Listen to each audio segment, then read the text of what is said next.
Comment avoir un accouchement serein, calme, relaxant et naturel à la maison? Après avoir partagé mon accouchement avec vous, vous êtes nombreuses à me demander comment est-ce que j'ai fait pour avoir un tel accouchement. Si tu passes ici pour la première fois, moi c'est Sandra Poku et je tiens à te souhaiter la bienvenue avec notre guide incontournable. C'est en fait les 7 erreurs qui t'empêchent d'avoir des longs cheveux. Va dans la barre de description, clique sur le lien et télécharge ton guide maintenant. Et pour toutes les mamans qui aimeraient donner une éducation différente à les enfants, une éducation avec laquelle ces enfants pourront avoir un avenir garanti demain. Es-tu cette maman-là qui peut façonner ton enfant afin qu'il puisse avoir une vie garantie, un avenir garanti? Alors, rejoins notre communauté WhatsApp, les mamans intentionnelles. Tu trouveras le QR code sur l'écran ici ou tu peux encore aller trouver le lien de cette communauté dans notre barre de description. Alors, comment est-ce que j'ai fait pour avoir mon accouchement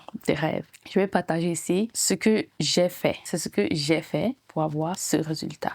J'ai fait mes notes afin que je me rassure de ne rien oublier. Alors, la première chose, la plus importante, la chose que tu dois, si tu veux prendre de cette vidéo, c'est ceci. Tu dois prendre la décision. Qu'est-ce que je veux dire par là? Tu dois regarder toutes les options qui existent là dehors lorsqu'il s'agit de l'accouchement et tu dois faire ton choix. C'est-à-dire, parmi tous ces choix qui existent, qu'est-ce que toi, est-ce que tu aimerais? Donc, on doit apprendre à pouvoir faire le choix de ce qu'on veut et non se laisser dicter par ce que les gens ont dit, par ce que tu vois, par ce qu'on te dit que c'est ça. Tu dois apprendre à être, je ne sais pas si je veux dire, le commandant de ta vie et ainsi prendre la responsabilité de tes décisions. C'est la première étape. Tu vas donc, ce sera à toi et à toi, c'est de t'asseoir avec toi-même et de réfléchir ou encore d'aller chercher toutes les options qui existent là. Tu vois, il y a l'hôpital, accouchement à la maison, accouchement dans un centre de naissance.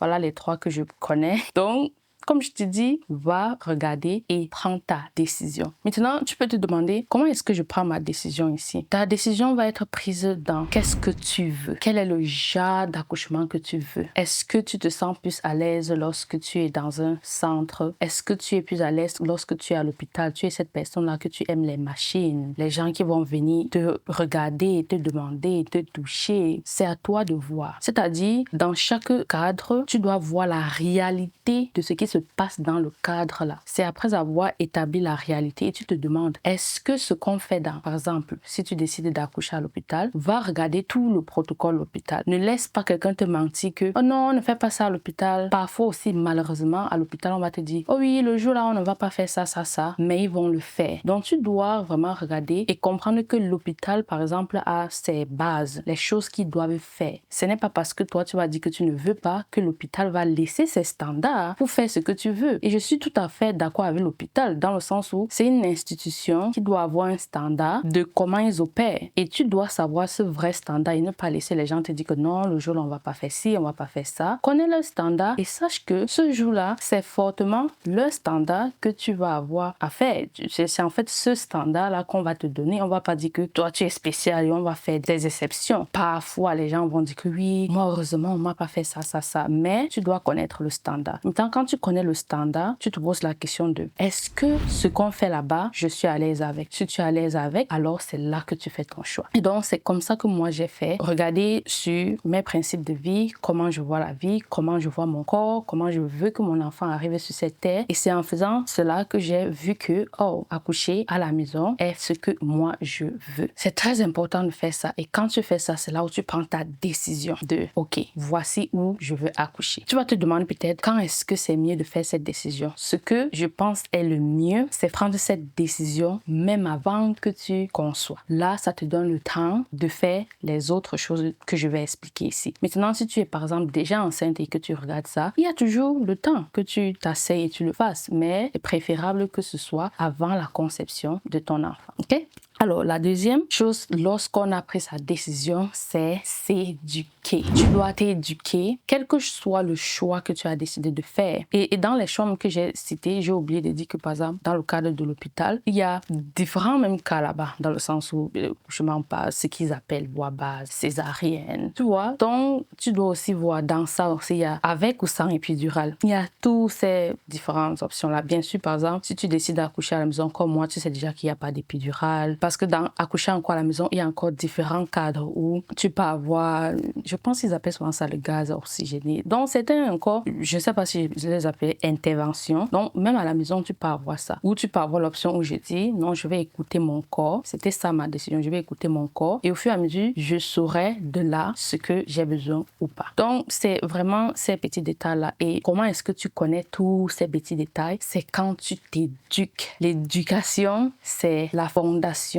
du bonheur. Si tu veux, si tu veux le bonheur durant ton travail et ton accouchement, tu dois t'éduquer. Et la façon dont je me suis éduquée, c'est à travers un outil que j'utilise. Et j'ai décidé d'utiliser cet outil depuis 2021. Donc, c'est comme ça, c'est avec cet outil-là que moi, je m'éduque tous les jours. Donc, quand il s'agit d'un sujet que je dis, OK, ça, c'est mon prochain projet, c'est ce sujet-là, ce projet-là, je me concentre sur ça, je m'éduque. Et comme j'ai dit, quand tu choisis ce que tu veux, dans le cadre encore ce que tu veux, quand tu t'éduques dans ça, tu t'éduques, par exemple, dans mon cas, dans l'accouchement à la maison, tu vois encore que, oh, dans l'accouchement à la maison, il y a ci, avec ou sans sage-femme. Tu as tellement de choses que tu dois réaliser et comprendre. Et dans l'éducation aussi, il y a bien sûr t'éduquer à comment le corps d'une femme fonctionne lors de la conception, durant sa grossesse et bien sûr durant l'accouchement. Est-ce que si je te demande, tu es une femme, tu as déjà accouché et tu te dis, OK, l'accouchement que j'ai eu, c'était traumatisant, je ne veux plus jamais vivre ça. Malheureusement, il y a certaines femmes qui décident de ne plus avoir les enfants parce que l'accouchement était traumatisant. Quel que soit où tu te trouves et que tu te dis, OK, je veux encore avoir les enfants et que tu es peut-être enceinte, est-ce que tu sais comment ton corps fonctionne lors du commencement du travail jusqu'au moment de l'accouchement? C'est ça l'éducation que je suis en train de dire que tu dois avoir. Et pour ça, je me suis éduquée. C'est pour ça que je savais la connexion que j'avais à mon corps. Je sentais mon bébé, tous ces détails-là. Et mon bébé, en parlant de mon bébé, je pense qu'elle vient de se réveiller de sa sieste ou bien elle s'est tournée juste simplement. Elle s'est réveillée. Je dois aller chercher ma fille.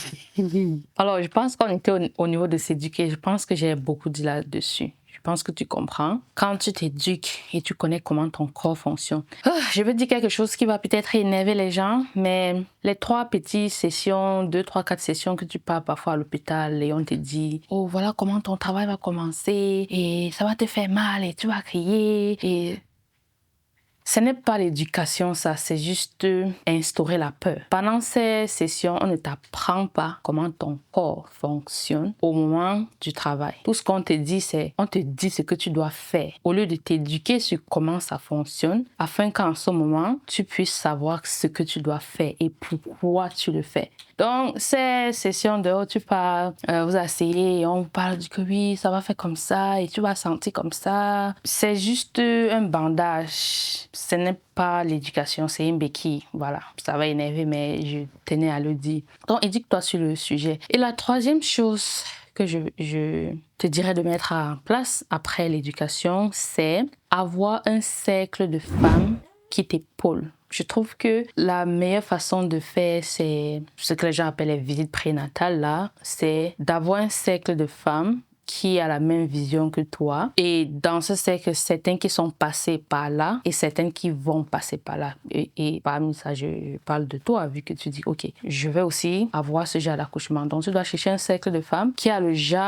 eu le genre d'accouchement que tu veux et justement avoir ces moments où vous discutez, partagez. Et ça entre un peu dans l'éducation, mais avoir de la connexion humaine, c'est très, très important parce que ce que tu vas faire là, c'est de la connexion humaine. Tu vas avoir de la connexion avec ton corps et ton bébé pour pouvoir travailler ensemble. C'est la synergie de travail ensemble qui donne justement un accouchement où tu dis enfin, je suis pas là pour crier et faire tout ce que les choses qu'on te dit que c'est comme ça que l'accouchement doit être. Donc tu dois pouvoir vraiment remettre en question tout ce qu'on te dit sur ce que c'est comme ça que c'est comme ça que c'est. Voilà. Et si tu veux que je sois parmi ton groupe de femmes, alors je peux t'épauler dans ce sens-là. Ce que tu peux faire, c'est rejoindre notre communauté des mamans WhatsApp, les mamans intentionnelles, et du groupe, tu m'envoies un message privé et tu me dis, OK, si tu es à ce niveau-là où tu te dis, OK, ça c'est un accouchement qui m'intéresse et j'aimerais m'entourer des personnes qui vont m'épauler dans le sens, voilà. Et si tu veux aussi connaître et avoir l'outil que j'ai utilisé et que je continue d'utiliser pour m'éduquer à chaque fois que je veux accomplir quelque chose que au début dans ma tête, j'ai dit, oh, c'est impossible. Oh, parce que tu dois faire face à tes peurs. C'est la partie éducation. Tu dois faire face à tes peurs, à tes doutes. Et et ce que les gens disent et ce qu'on dit. Tu dois faire